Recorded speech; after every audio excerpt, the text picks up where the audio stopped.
ये हमारा निर्णय नहीं है, ये भगवान का निर्णय है। बच्चों को कैसे माता पिता मिलेंगे ये बच्चों ने डिसाइड नहीं किया, ये बच्चों ने निर्णय नहीं लिया, भगवान ने निर्णय लिया। और माता पिता को बच्चे कैसे चाहिए ये डिसाइड किसने किया? ये भगवान ने निर्णय लिया है, ये हमने निर्णय नहीं लिया। और बेटी के लिए अगर लड़का ढूंढना हो तो ये निर्णय भी माता पिता लेते हैं। कोई भी निर्णय हमारा नहीं होता है, कोई भी निर्णय हमारा नहीं है, लेकिन एक निर्णय हम ले सकते हैं कि हमारा मित्र कैसा हो। भगवान ने एक जवाबदारी हमको दी, नहीं दी, ये निर्णय भगवान ने नहीं लिया, ये निर्णय व्यक्ति स्वयं लेता है कि हमारा मित्र कैसा होगा। क्योंकि मैंने कहा था ना कि व्यक्ति में गुण भी आते हैं तो संग से आते हैं, और व्यक्ति में दोष भी आते हैं तो संग से आते हैं। शराब की दुकान पर अगर कोई चला जाए, शराब नहीं पियोगे तो भी लोग शराबी कहेंगे, क्योंकि तुमने शराब की दुकान का संग किया है। और मंदिर में जाओगे ना तो भले ही किसी का तुम जेब काटने के चक्कर में जा रहे हो, लेकिन तुम मंदिर में खड़े हो इसलिए लोग तुम्हें भक्त ही मानेंगे कि जरूर भक्त होगा तो दर्शन के लिए आया होगा। संग का बहुत बहुत प्रभाव पड़ता है। मित्रता क्या होती है ये राम जी से सीखो, सुग्रीव जी से सीखो। राम जी की मित्रता और सुग्रीव जी की मित्रता तो देखिए, धन्य है इनकी मित्रता। राम जी ने सिखाया कि मित्र के गुण क्या होते हैं, मित्रता का लक्षण क्या होता है। किसको कहते हैं मित्र? अपना दुख अगर सुमेरु पर्वत के समान भी हो ना, अपना दुख कितना भी बड़ा हो, भले सुमेरु पर्वत के समान हमारा दुख हो, लेकिन अपने दुख को धूल के समान छोटा जानना चाहिए। अपना दुख सुमेरु पर्वत के समान बड़ा हो, लेकिन अपने दुख को हमेशा धूल के समान समझो, बहुत छोटा समझो। लेकिन अगर मित्र अगर आपका दुखी है, उसका दुख भले धूल के समान छोटा हो, मित्र का दुख धूल के समान छोटा हो, पर फिर भी उसको सुमेरु पर्वत के समान बड़ा जानो, बड़ा समझो और अपने मित्र की मदद करो। भगवान राम जी ने मित्रता सिखाई है कि मित्रता कैसी होनी चाहिए। ऐसा नहीं कि चार दोस्त बैठे हैं और एक ने कह दिया ले भाई थोड़ी सी पी ले, चख ले, क्या जाता है थोड़ी सी चखने में, बिगाड़ दिया। इसको मित्र नहीं कहते महाराज। वो स्वयं मांस खा रहा है और आपको भी कह रहा है ले थोड़ा चख ले, इसको मित्र नहीं कहते। ऐसे मित्र होने से तो अच्छा है कि मित्र रखो ही मत, अकेले ही रहो, ये ज्यादा अच्छा है। मित्रता राम जी से सीखो। उन्होंने कहा कि अपना दुख अगर सुमेरु पर्वत के समान बड़ा भी हो तो धूल के समान छोटा समझना, और आपके मित्र का दुख धूल के समान छोटा हो तो उसको सुमेरु पर्वत के समान बड़ा समझना। मित्र कौन है? सज्जन लोग और दुर्जन लोग की पहचान क्या होती है बताओ?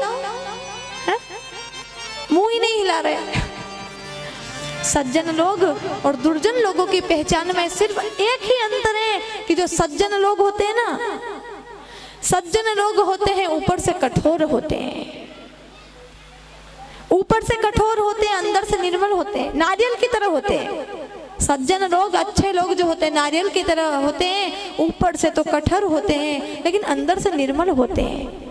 और जो दुष्ट लोग होते हैं ना, तो जो दुर्जन लोग होते हैं वो बाहर से तो नरम होते हैं बेर की तरह, बाहर से तो बेर की तरह मीठा मीठा बोल के फंसाएंगे, और अंदर से कपट, अंदर से कपट, अंदर से ठोस। लेकिन कड़वी गोली ही असर करती है। बुखार आए ना तो पैरासीटामोल लेनी पड़ती है। कड़वी गोली नहीं खाओगे तो बुखार नहीं उतरेगा। क्यों? शहद खा करके बुखार उतरता है क्या? कड़वी गोली खानी पड़े ना तभी बुखार उतरेगा। लेकिन आजकल तो कलयुग में उल्टा है कि किसी की गलती अगर किसी के मुख पे बोल दो ना तो सामने वाला शत्रु हो जाता है। सही कह रही हूँ ना मैं? किसी की गलती अगर किसी के मुख पे बता दो हमसे बड़ा शत्रु दूसरा कोई है ही नहीं, फिर तो हम सबसे बड़े शत्रु हैं उसके, है? और बढ़िया उसके मुंह पे मीठे मीठे बोलते रहो, है? उसके मुंह पे बढ़िया मीठे मीठे बोलो तो बहुत अच्छा, फिर तो बहुत अच्छा कि हाँ भाई वाह भाई कितना मीठा बोल रहे हैं। लेकिन गलती अगर मुंह पे बता दी तो फिर तो हमसे बड़ा शत्रु कोई नहीं है। मित्र वो होते हैं जो आपके कान में आपकी गलती बताए, लोगों के कान में नहीं, जो खुद आप ही के कान में आपकी गलती बताए, पीठ पीछे लोगों के कान में नहीं कहे, उसको मित्र कहते हैं। कि आपकी गलती आपके मुंह पर बताए लेकिन दूसरों के सामने आपका सम्मान करे, इसको मित्र कहते हैं। आपको भले ही मुंह पे आपका अपमान आपका मित्र कर दे लेकिन बाहर सम्मान करे, इसको मित्र कहते हैं। ऐसा नहीं कि ले भाई थोड़ी तू चख ले, इसको मित्र नहीं कहते, इसको मित्र नहीं कहते। देखो मित्रता, कृष्ण भगवान की मित्रता और सुदामा जी की मित्रता तो देखिए। सुदामा जी और कृष्ण जी की मित्रता तो आप देखिए कि कितना प्रेम था दोनों में।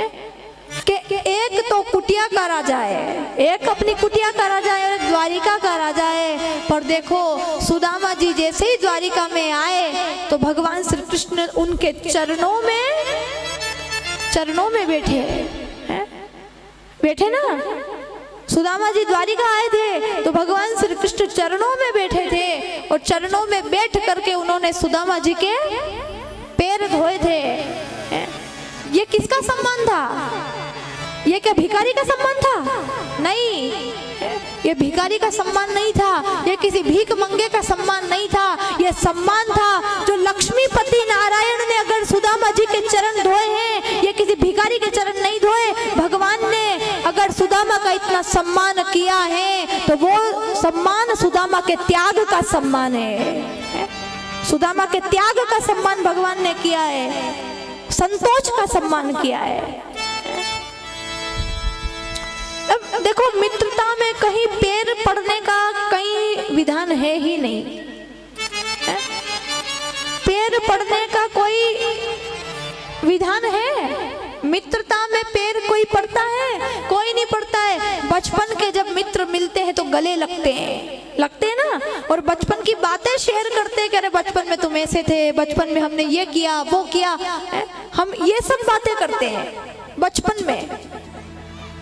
बचपन की हम ये सब बातें कहते हैं एक दूसरे को, लेकिन मित्रता में पैर छूना ये कहीं विधान है ही नहीं। क्योंकि मित्र मिलते तो गले लगते हैं, लेकिन सुदामा आया ना तो द्वारिकाधीश चरणों में बैठे, द्वारिकाधीश चरणों में बैठे क्योंकि त्याग का सम्मान किया।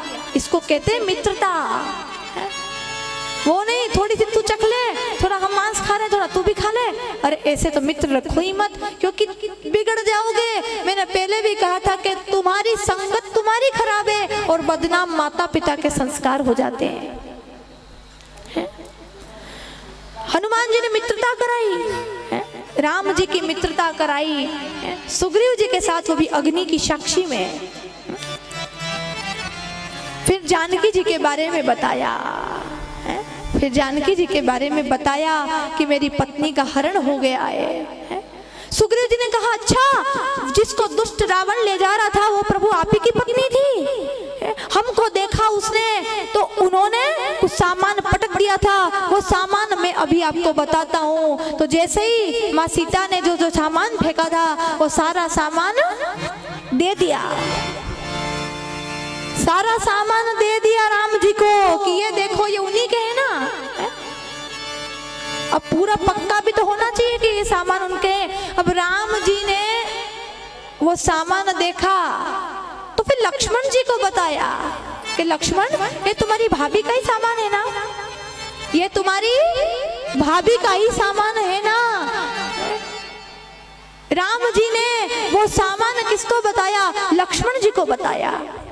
कभी कभी होता है ना, आपको कोई कुछ चीज दे तो आपको डाउट हो, शंका हो, तो आप बताओगे कि ये देख तो ये वण की जेली, ये वणा की जेली। आप पूरा पक्का देखने के लिए कि वास्तव में सीता जी के ही है ना, ये दिखाने के लिए राम